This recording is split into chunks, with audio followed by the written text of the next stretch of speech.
Hello folks, this is Sula once again. Welcome to another video for Teamfight Tactics. This is going to be the first video that I'm recording that is not a live commentary for Set 3 Galaxies in Teamfight Tactics.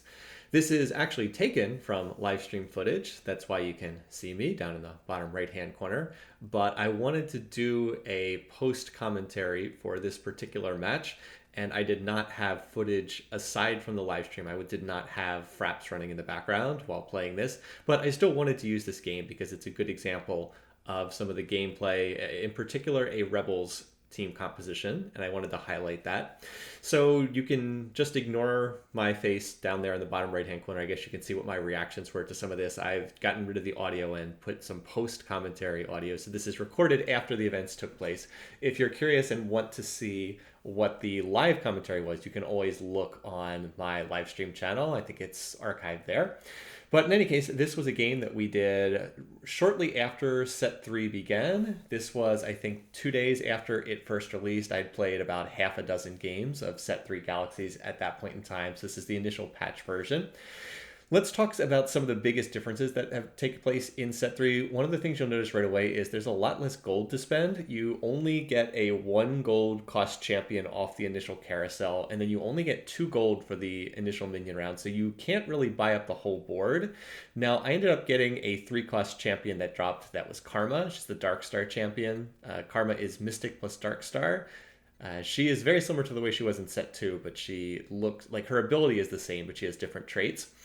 And I was thinking maybe I could play her here, but in the end, I would end up not playing the Karma, so we'll get to that in a little bit. The comp that I'm going to end, and by the way, I actually get 2 Karmas here, which is really crazy because you typically don't get, like, Karma's a 3-cost champ, so she actually can't appear this early in the game unless she appears as a drop.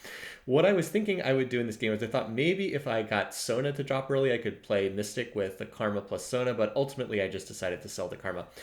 What I am going to end up playing in this game is I'm going to end up playing a Rebel team composition. That's one of the more popular comps. It doesn't seem to be like the most popular team composition, but it does get a fair amount of play. It's a comp that scales well into the late game. It is not especially strong early game and mid game, but it kind of takes off in the late game. So the only Rebel champ that I have right now is the Malphite.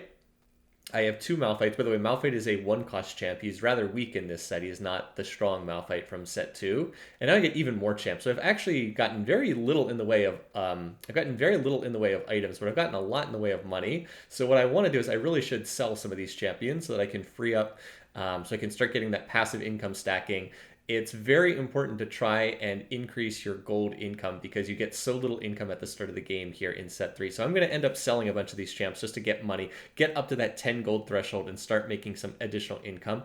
I've also gotten fortunate in that I have managed to 2-star some of my units. I have 2-starred the Malphite, and I have also 2-starred this Kha'Zix. Kha'Zix is basically an assassin, although assassins are now referred to as infiltrators, but they're basically assassins from the previous set. So I have some 2-star champs, but other than that, I don't actually have a whole lot. I have no traits in play, and I'm hoping to go into Rebels, but I'm going to need to find more Rebel units than just Malphite if I intend to play that.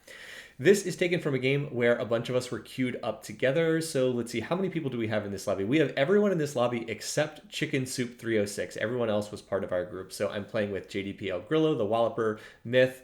Well, it just covered up the recording just covered up the list, so I can't see everybody. Walloper, Blackox, XPL, and Willow. So we have 7 of the 8 people in this lobby. Now I have managed to find one other Rebel unit, and that is the Ziggs. But again, I'm going to need 3 Ziggs if I'm going to play this. By the way, three Zoes here. I could just buy up the Zoes and have a Zoe 2-star. I probably should have done that, honestly, just to play that for the time being. As usual in Teamfight Tactics, you got to play what you are dealt in the early game and then look to try to make a team composition out of it. For the moment, I am playing the Kha'Zix because he will jump into the back lines. That's what infiltrators do, just like assassins did in previous sets. And he will then do his damage there. Ideally, he will be killing the squishy carries while Malphite just sits there and soaks up damage on the front lines. The only items I've gotten thus far, I picked up an initial chain vest off Carousel. I was actually hoping to get 2 chain vests so that I could go ahead and make a bramble vest off of that, but I did not end up getting a second one. So the only other item I got was a sword, and that could turn into Guardian Angel, and I figured, well, GA's pretty useful. I'll just put it on Malphite for now. Gonna end up selling him later on. We'll transfer that Guardian Angel to someone else. By the way, Kha'Zix almost gets his ult off, and his ult is where most of his damage is, but dies just before he gets that off, which is kind of sad. All right, so here I finally get another Rebel champ. So I'm finally going to be able to play Rebels. I'm going to sell the Yi, or excuse me, I'm going to sell the Shen, and there I'm able to get Rebel, and I actually highlighted it here for you. So what does Rebel do? At the start of combat, Rebels gain a health shield for 8 seconds, and they gain increased damage for each adjacent Rebel. At Rebels 3, it's 150 health shield and 10% increased damage. So for your Rebel units, you need to position them next to each other. So that's why they are forming a little triangle there. So they will each get 10% increased damage times 3. So that is 30% increased damage for all of them. And they'll also get a health shield. By the way, also important to dodge Zephyrs. I actually spotted that Myth had a Zephyr and was positioned to hit my Kha'Zix. So I moved my Kha'Zix out of the way. And now the Kha'Zix is in his back line, killing his Zoe. Myth going into a Star Guardians plus Sork comp, popularly known as the Magic Girls comp, which I find to be very amusing. It's another team composition that it's basically as close as you can get to Ocean Mage from set 2. And so that allows me to get off to hopefully the beginnings of another win streak. One of the other things you have to keep in mind for set 3 is win streaks are really, really important now. You get much more gold for being on a streak than you did in the set 2. You get less gold initially, but you get more gold for win streaking, or loss streaking, of course. I believe you get an extra gold for 2 wins in a row, 2 extra gold for 3 wins in a row, and then 3 extra gold for 4 wins in a row. In set 2, you had to win 7 games in a row to get the 3 gold bonus, but in this game, in set 3, you only need to win 4 games in a row. So I am looking to find more Rebel champions. As always, one of the things you need to do at the beginning of each set is just figure out what the heck all the champions are. So I'm looking here. I'm going to be one of the last, even though I didn't feel like I was especially strong here at the start of the game, I actually did win 2 out of 3 rounds, and I'm going to be one of the last ones to pick. So I'm looking for something to find right now, and I ultimately decide I'm going to go for that Yasuo. Yasuo, by the way, his ability is still basically the same as it was in set 2, although his traits are different. So I'm going to end up with that recurve bow, and I don't know if that's an ideal item for me, but it's going to allow me to get another Rebel into this comp. So I get, let's see, I'm going to play the Yasuo. I'm going to play him over the Ziggs. They're both Rebels, but Ziggs has a Demolitioner for his second trait, which is not really that useful for me. And meanwhile, I can put Yasuo in, who's just a stronger champion in general. Ziggs is a 1-cost champion. Yasuo is a 2-cost champion. But he also gives me Blade Master, and that means I'm only 1 away from making Blade Master. Blade Master, you need activates at 3 and 6. So you can see I'm 2 out of 3 on the Blade Master. I'm not quite there yet, but I'm going to try to make this. I'm also likely going to sell those Twisted Fates just because they're not... I'm not likely to build it. That's kind of an artifact from earlier when I thought maybe I would play something Sorks related, and not really what I'm going to go for here. By the way, nice EMP by the Ezreal, but I don't think it's going to be quite enough. One of the things that the Rebel comps are good at doing is because they get that shield at the start of each match. There you go. So now I'm up to 30 gold, and I have a modest win streak of 2 games going. It's going to help me out with my income. The Rebels, because they start out each fight with that shield, they can be a little bit top-heavy in terms of comps. Like you want to take advantage of that shield at the beginning of each round of combat. If you can't, so like if the battle goes on longer and that shield gets broken, sometimes it's not as good for them, but it is helpful to have that. Now here, I went ahead and picked up the Kai'Sa. Kai'Sa is another Infiltrator. I was thinking maybe I could play that alongside the Kha'Zix to get Infiltrator in, but this comp is not going into Infiltrator. A Rebels team comp generally does not go into Infiltrator, so instead I swap that out, and I pick up the Blitzcrank instead because he is a Brawler, and he would also make Brawler together with Malphite. Malphite is Rebel plus Brawler. What does Brawler do? I'm going to be listing what all these traits do because it's so early in the set and not everybody's familiar with them. Well, Brawlers is basically back from set 1. Brawlers provide extra max health. You get 300 extra health for 2 Brawlers and 750 extra health for 4 Brawlers. So if you played set 1, you might be familiar with the Brawlers because it's basically the same as what they were in set 1. So this is a pretty close fight. I'm hoping that I can deal with this Fiora who's got that healing off of the Bloodthirster. So I just need Kha'Zix to get his ult off. Come on, Kha'Zix. Well, he actually does get his ult up, but Fiora riposts it and wins. And I was like, oh, that's not so great. I would have liked to have kept the win streak alive, but sadly, it doesn't happen.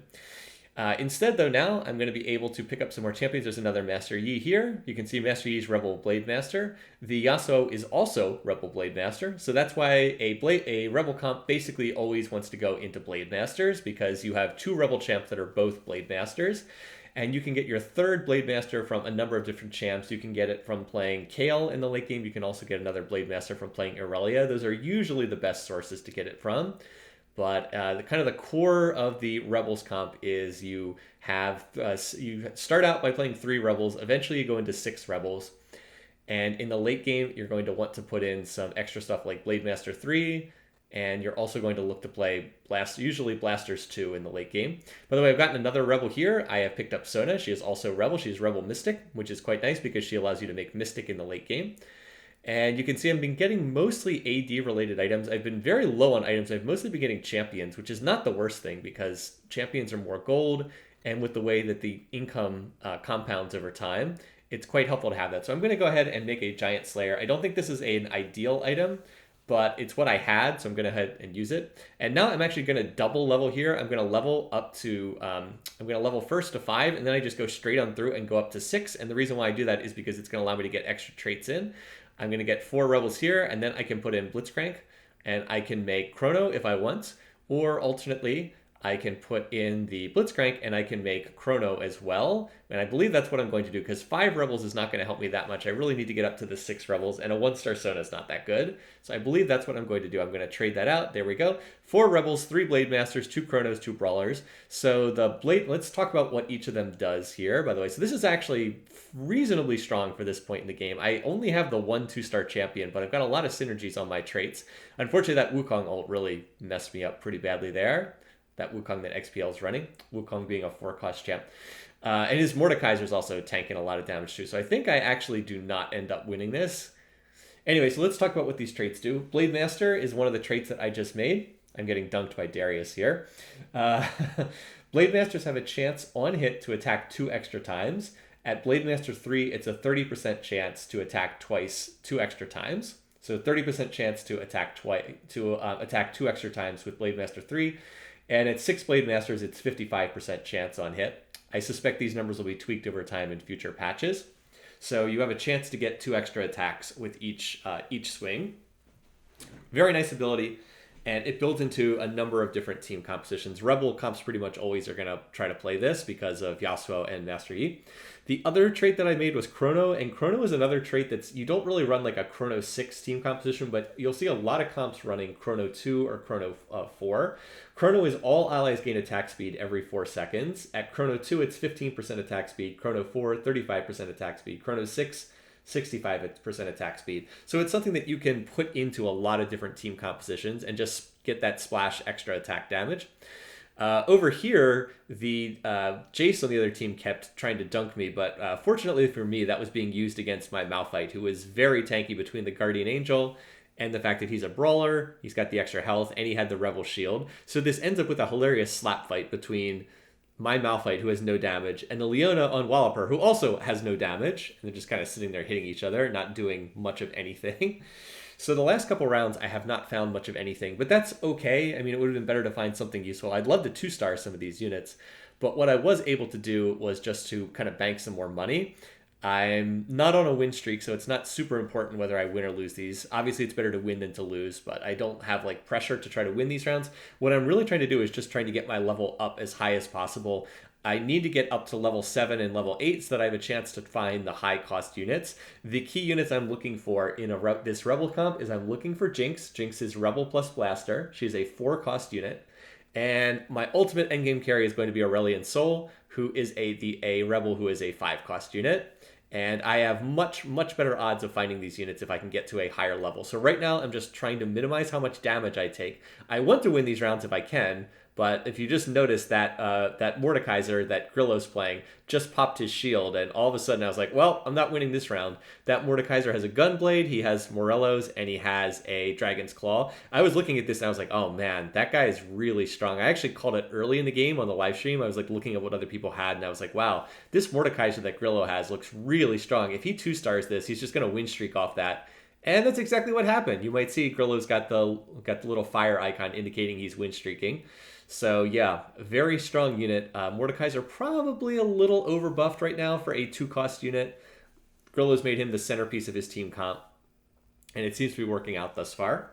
So this time I didn't see any items that looked all that great for me, so I just end up grabbing the Negatron Cloak, and that was mostly just because it was on Master Yi, and this way I can get a Yi 2-star. Not ideal, but like as I said, none of the other items were really all that awesome either, so I just figured I'd go ahead and grab this, and we'll get a Master Yi out of it and go from there. So now he's got just like this random Negatron Cloak. So I figured I had a spare bow. The bow is not an item I'm planning to build into. It's not an item I'm planning to build into Aurelion Sol later on. Aurelion Sol is a caster. You want like mana items and AP items on him. So like he literally, Aurelion Sol literally does not attack. I'll talk more about him as we get later in the game. But needless to say, a recurve bow is not useful for someone who doesn't attack. So I make Master Yi 2-star, and that's going to help because I do need someone dealing damage right now. The Rebel, like having the Rebels in does provide that shield that makes my guys tankier. But it doesn't help me, and it does help me do damage, but getting a Yi 2-star to provide some extra damage is pretty nice. So here we're trying to chase down this Lucian on Chicken Soup's comp, and I'm just hoping I can finish him off. I do. And like you can see there, I'm just kind of playing the economic side of the game better than him. I'm like a full level higher than him, and I have max gold at level 6. So I'm really hoping I can win this next round here. This one's pretty important because if I win this, I keep a win streak going into the minion round. And the minion rounds do actually get the win streak bonuses, which is not something you get. Oh, by the way, look at Grillo. He's got 7 Mordekaisers now. I remember I was looking at this, I was like, uh-oh. If he manages to, he's going to 3-star this Mordekaiser at some point. Because you can see Grillo's staying at level 5, and he's just rolling down. He's re-rolling right now to try to find Mordekaiser 3-stars. Like, he's going to 3-star this, and I don't know what we're going to do at that point. That's going to be a real problem once he 3-stars that. So the only way I can really deal with that is just to hope to outscale him. Like, by Grillo hyper-rolling at level 5, the way I beat that is to get up to, like, level 8 or 9 and outscale that. In the meantime, though, I've got this matchup against Willow. Willow, let's see, what is he running? He looks like, so he's running a Kale-based comp, it looks like, but his Kale was only 1-star. I think he was running Blademaster Cybernetic, and he hadn't had time to get a Kale going yet. Just had the 1. But that's a comp that looks like it could be stronger later on if he's able to get Kale stacked up. She's a very nice endgame carry. If you're coming to set 3 from set 2, the comparison that we've been making for Kale is she's a lot like Olaf from set 2 in the sense that she just gets a lot of attack speed and then just kind of runs over everybody. So here I get another Sona. That's nice. I'm going to go ahead and level to level 7 here. And let's see, what am I going to look to put in? So I can put in Sona if I want. But I really want, and I'll hold that. That takes me up to 5 rebels. But what I really want is to get up to 6 rebels. So I need to find either Aurelion Sol or I need to find Jinx. Those are the 2 that are missing. They are the top 2 rebels in terms of cost value. And finding either one of them will allow me to get up to Rebel 6, where the bonus is significantly greater than it is here. Also, I should probably be putting Master Yi in the center of my formation because that's who gets the most damage, and Master Yi is kind of doing the most damage. Now, here's some nice items. The tier in particular is really good. I'm looking forward to making that tier. And here I get another big hit. I find at 1% odds, I find an early Lulu. So Lulu is not a unit that is a rebel. She is Celestial Mystic, but I can get rid of Blitz and I can put her in, and that will make Mystic. Mystic is unchanged from set 2. Mystic provides magic resistance to everyone on your team. All allies gain 30 magic resistance for Mystic 2 and 120 for Mystic 4, although it's quite hard to make Mystic 4. So I'm going to go end up playing that. The Celestial's kind of seen as an underpowered trait right now, so you don't really see people playing that. Oh, and the other thing is I just hit the Jinx, so we should talk about Jinx. Jinx I should be putting in the center of my team comp, just so she gets the biggest shield and so she gets the biggest damage bonus. I have not managed to shift around my formation just yet, so we're going to Rebel 6 and Mystic 2. You can see right there, the Rebel 6 is you get a bigger shield, 225 shield, and 12% extra damage for each adjacent Rebel. By the way, I'm getting dunked repeatedly here by Darius as his ult resets, and then dunked by Jace, so that battle went poorly, but as I said, I didn't really have time to get my formation set. Jinx is basically the same as she was in set 1, for those who might remember. The way her ability works is she gets attack speed if she gets an initial killer assist, and then if she switches to her rocket launcher, if she gets a second killer assist, so she kind of needs to get excited to make the whole thing work. So you can see I'm shifting around. I'm going to try to put Jinx. Do I remember to put Jinx in the middle? I don't think I do. I'm still relatively new to this. All right, there we go. I actually do put Jinx in the middle. There we go. So Jinx will get the biggest damage bonus here. Maybe it should be Master Yi getting that. I don't know. I guess we'll see. But Rebel 6, quite strong, as I said, scales well in the late game because you're getting all that damage bonus. And now I just want to try to get up to level 8 where I have a much better odds of finding the Aurelion Sol who will complete this. If you're wondering why I have the Malphite sitting on my bench, it's because I'm planning on selling the Malphite and transferring his Guardian Angel over to the rest of my team later on. Or to someone else on my team later. Look at that shield on the Jinx, by the way. Her shield is like double her actual health total. I also need to mention the Lulu. So Lulu is a legendary champ. She's a 5-cost champ. Her ability is really awesome. She polymorphs people on the enemy team. She turns them into little cupcakes. And all they do is just like bounce around helplessly. When she gets to 2-star, she polymorphs more champs. If you can ever get Lulu to 3-star, I believe she polymorphs 12 champions at a time. So it's just the entire enemy team gets polymorphed. But of course, you're not likely to be 2-starring a 5-cost unit. Or, excuse me, you're not likely to be 3-starring a 5-cost unit very often. For the moment, I've been losing health here. I've been slowly losing health, but I'm not at a point where it's too dangerous yet. Again, I'm trying to get to level 8. I'm going to roll down at level 8. For my comp here, I need to get to 8 and roll down if I can. This is one of the weaknesses of a Rebel comp. If you are losing a ton of health and you have to roll down at 6 or 7, you are not going to find the units you need because you need the Jinx and you need the Aurelion Sol, and you're not going to find them if you're at a lower level. You have 1% odds to find the legendary champs at level 7, so no Aurelion Sol for me at low levels. That's why this comp scales really well into the late game, but it is a weaker comp, as I said, in the early game and mid game. By the way, I think we saw this before. Because the Rebel units have to group up so tightly, they are pretty susceptible to crowd control. Things like the Wukong dashing in there and knocking everyone up, or Cho'Gath getting off a good Cho ult, that sort of thing. So your comp is susceptible to that sort of thing. And I actually lost pretty badly to Black Ox. I go down to 45 health. So I'm going to need to go to 8 here and then roll down. That's my plan. But look, there is something crucial on the carousel. There's an Aurelion Sol, and the Aurelion Sol has a tier. So Aurelion Sol is a unique champ. There is no one else like him in the game. He is Rebel plus Starship, and Starship is its own trait. No one else has this. Starship, I'll just read the description here for you. Starships gain 20 mana per second. They maneuver around the board and are immune to movement impairing effects, but cannot attack. No basic attacks. The best way to describe this is Aurelion Sol is like Singed from set 2. He would just flies around the board, but instead of poisoning people, he shoots out little spaceships that deal damage, and the longer the fight goes on, the more spaceships he releases. So yeah, I can now get him in. That means I can take something out, and I believe Ziggs is going to draw the short straw here. Ziggs can be played in the late game in one of these team compositions because he has Demolitionist, and if you play Gangplank alongside him, you get the Demolitionist trait in. And by the way, I also get another hit there. I find MF, so I have gotten super lucky here. I got the Aurelion Sol off the carousel, and I've also found a Kale, who I also am going to want to... Wow, I actually went past the Kale there. Wow. I can't believe I missed that. I actually really want Kale because she makes Blade Master for me. So am I gonna spot... Wow, I went past the Kale again. Wow, that was really bad by me. I'm watching this in retrospect, and I'm like, oh my god. Can't believe I didn't spot that. I went right past 2 Kales. That was really bad. Well, anyway, so Aurelion, so he's going to fly around the map. He's going to just keep releasing these.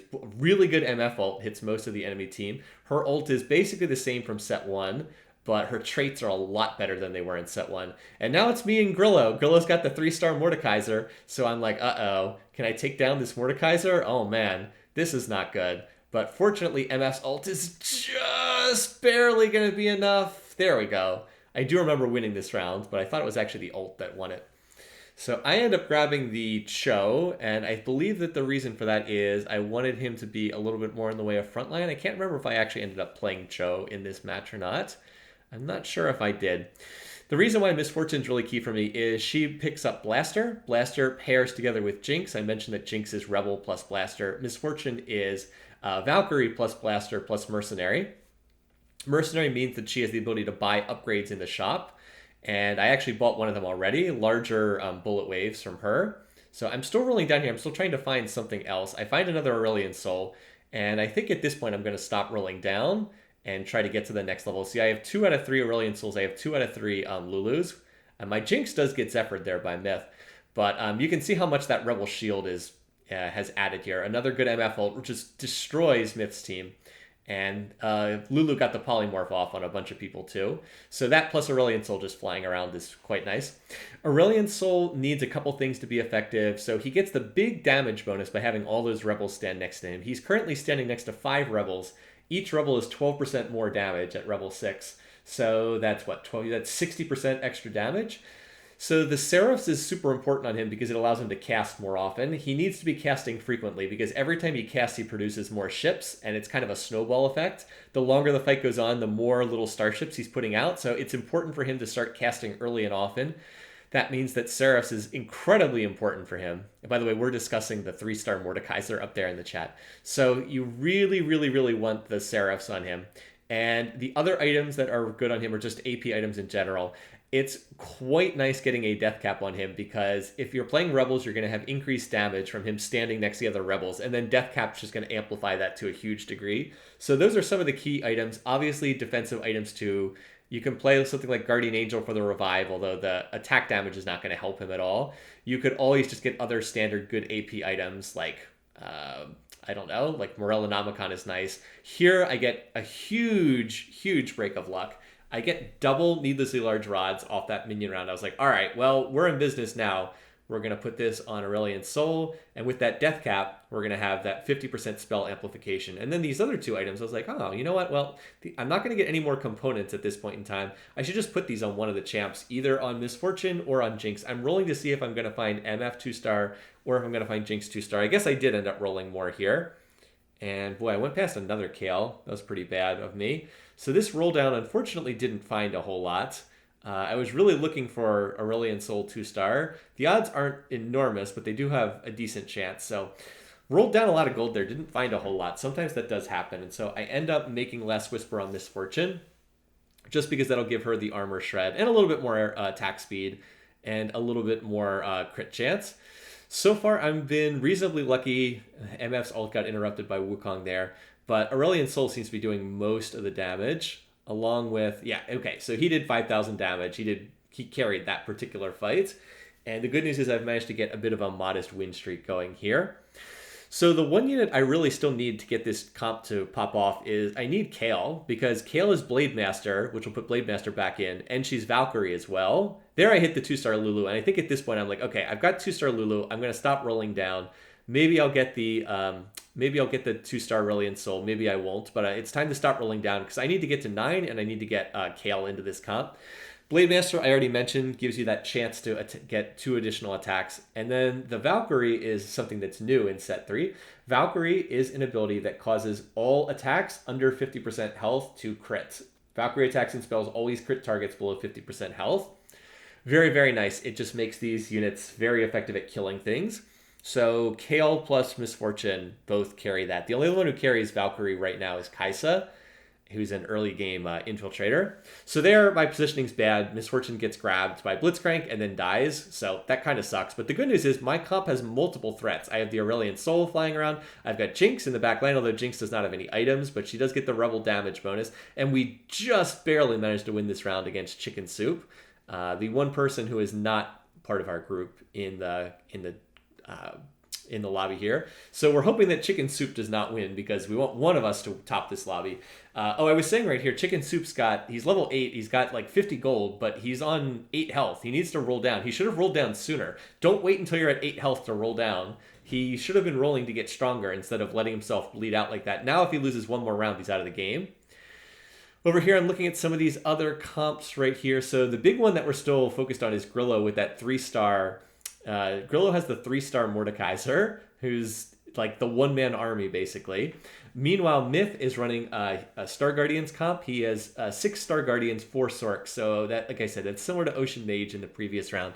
Star Guardians cause each spellcast to provide additional mana to all the other Star Guardians, and Sork just increases your spell damage, period. Extra AP for everybody. This is Walloper's comp. He was kind of running a Jace-based comp, is my impression. And I guess now he's going into... I'm not exactly sure what he's going into right now. I'm a little bit unsure what this comp turns into in the late game. I think he's got a Dark Star team composition running here. But that doesn't seem to scale quite as well as some of these other team comps. unfortunately. Meanwhile, look at Grillo going up against XPL. The Mordekaiser, they just can't kill him. Mord versus the world. Yeah. As Smith put in the chat, he just 1v7 that team. So here, I'm looking at this, I'm like, oh man, there's a Rebel medallion. That's a little star thing. That means I could make another unit into a Rebel. That would be super nice. I could get a 7th Rebel in. But there's another Aurelion Sol there. Even an Aurelion Sol with the most useless item possible, Swordbreaker. Swordbreaker literally does nothing on him because Swordbreaker has an effect on your auto attacks and Aurelion Sol doesn't auto attack. But I have to take the Aurelion Sol here because 2-starring this is my carry unit. 2-starring him is incredibly important. It will increase his damage just by such a huge margin. With the Aurelion Sol 2-star, now I can very smoothly go up to, Swordbreaker. Basic attacks have a 25% chance to disarm the target. Well, that'll be real useful on a champ who doesn't auto attack.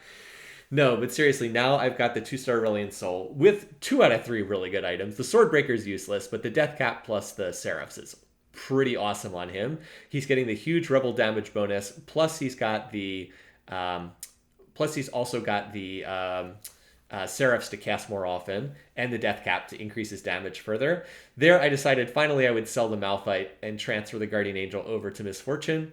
I was kind of waiting to see who would get 2-starred first, if it was Jinx or Misfortune. As it turned out, neither of them got 2-starred. But I just put it on the Misfortune anyway. Why? For situations like this, note that she's about to get dunked by Jace here and die, but Guardian Angel will bring her back to life, and she'll have a chance to come back into the fight. And that's going to be needed because it's me up against this 3-star Mordekaiser. All right, so we were able to take him down, fortunately. And I guess it wasn't all that close now that we've got the 2-star Aurelion Sol. So I'm going to go ahead and type here Starship greater than 1-man army. And I think at this point, I finally realized I should start picking up Kales. I don't know why I ignored so many of the Kales earlier. She definitely needs to be in this comp. You know, you can make a good case that she should be in the comp right now over the Misfortune because she actually makes Blade Master and Valkyrie. Or actually, no, she wouldn't make Blade Master. She wouldn't make Valkyrie without Misfortune in there. And Ghost Mordekaiser killed poor Willow. So we're down to just 5 players right now. I'm concerned about Myth and his Zephyrs. I'm trying to position to dodge those Zephyrs. So I think I'm going to hit him relatively soon because I don't think I've hit him in the last few rounds. So I position here so that the Zephyr will not hit the Misfortune. It ends up hitting the Lulu, which is still pretty good for Myth. 2-star Lulu is quite strong. I haven't been focusing in the commentary on her polymorphs, but like they've been doing a lot. Like keep an eye on Lulu and watch for the polymorph. There we go. Yep. But the Misfortune ult ultimately does win that fight for us. Aurelion Sol was getting low, but I think Misfortune is the one who just popped off and did all that damage. In the meantime, I've just been trying to econ here. I'm trying to go to level 9. I want to be able to put Kale in, and of course at level 9 I've got better chances to 2-star the Misfortune, and a better chance to 2-star the Jinx, and a better chance to find more Kales as well. So I've just been econing towards that. Fortunately, I've been winning. I've actually won 7 games in a row, somewhat surprisingly. And now I even have another minion round here, so I'll get a lot of money off of this because I'm at 50 gold and I'm on a full win streak. So I think that's, what is it? You get 5 gold base, and then you get 3 gold for win streaking, and then you get another 5 for, so that'd be 13 gold, I think, from this. And of course, I'll get some money from the minion round too. This particular minion round is a 3-star Kayn, which is a little bit weird. I guess no dragon out here in space. Just got this futuristic Kayn to deal with. All right, so yeah, we're taking apart the Kayn pretty quickly. There we go. Go starships, but of course he's got the Guardian Angel, so we got to kill him twice. But Misfortune's on the task, and now I've got another Guardian Angel to put on somebody. I was again trying to think if I wanted to put it on Kale or if I wanted to put it on Jinx. I wanted to see which one I maybe 2-starred. So I end up going to 9 here, and we're going to put in Kale. So there we go. Now the comp is fully online, and I'm just waiting to see what we find. So yeah, there's another Aurelion Sol, but too late there. Oh well.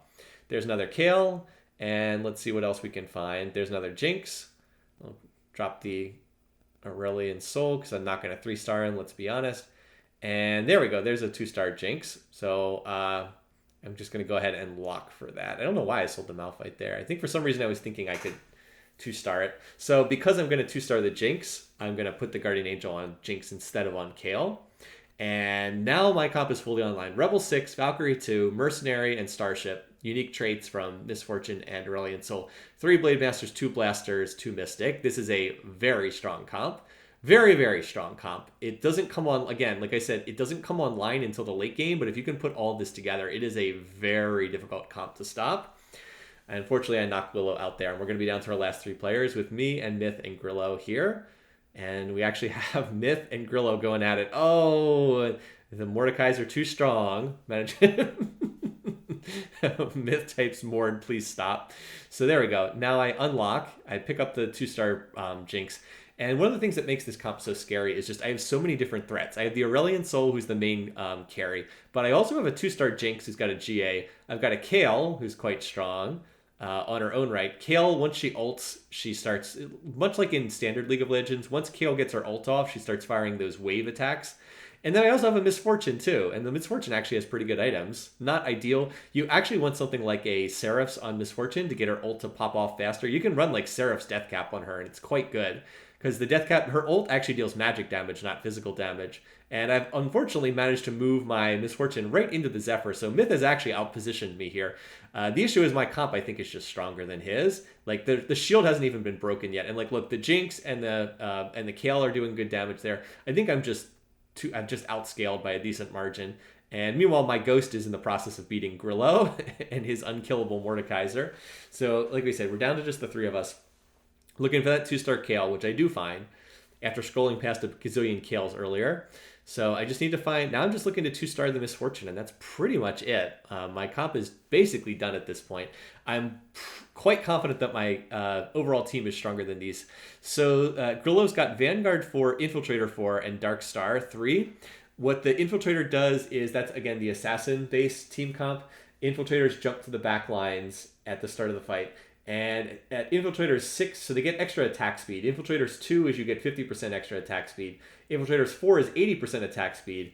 And instead of lasting only 6 seconds, it refreshes on takedown. So we're up against Grillo's comp here. So yeah, he has a lot of people jumping into my backlines. And that's one of the reasons why these Guardian Angels are so effective. Because like, if Misfortune dies, she comes back to life. If Jinx dies, she comes back to life.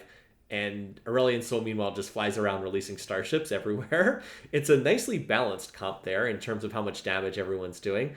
Right now, Myth's up against the Mordekaiser Ghost, but this time he manages to win that. Just barely managed to win that one. So, got one more carousel here. And I'm looking at what's on carousel, and I'm going to have to pick last. None of the items here are really jumping out at me, so I'm just going to grab the Misfortune so that I can get closer to Misfortune 2-star. She'll end up with a random Negatron Cloak, which is fine. I mean, none of the other items there. I guess I could have made someone else a Blade Master. That might not have been a bad call either. I could have turned Misfortune into a Blade Master. That would have been pretty hilarious to see. But instead, I just went for trying to make Misfortune 2-star, and I do actually end up hitting that. So my comp's fully online now.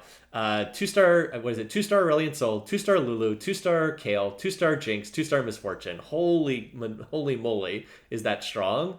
This is, that's a lot of 5-cost and 4-cost units that have all been 2-starred. So at this point, there's pretty much nothing I can do as far as losing this. I don't, like, even if my positioning is awful, all I have to do is make sure Aurelion Sol's in the middle of all the other rebels. He'll get the huge shield and the huge damage boost, and that's about all I have to really worry about.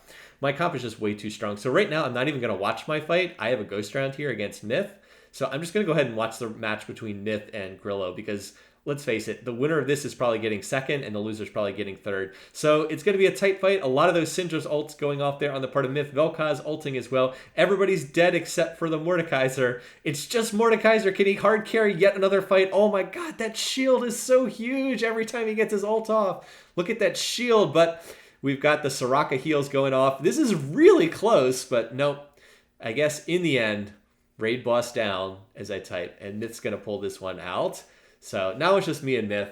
There's really nothing to roll for here. Not all of my champs have... I guess there is one thing to roll for. I'm looking for more Misfortune upgrades. I've gotten one of her mercenary upgrades. There's actually 3 different ones. I think I got the wider ult. I do not have the shield on ult cast, and I don't have the more total waves, if I remember correctly. So, I mean, Myth is going to do his best to position here, but there's ultimately not all that much he can do. He's level 8, I'm level 9. He doesn't have any legendary units in his comp, and he only has, like, the Vel'Koz. So I have a whole bunch of legendary units. Yeah, so my comp just is stronger late game than his comp. more units, more legendary units, more to cost. If he had managed to 3-star some of these units, it might be different. But like that Misfortune ult, oh my god.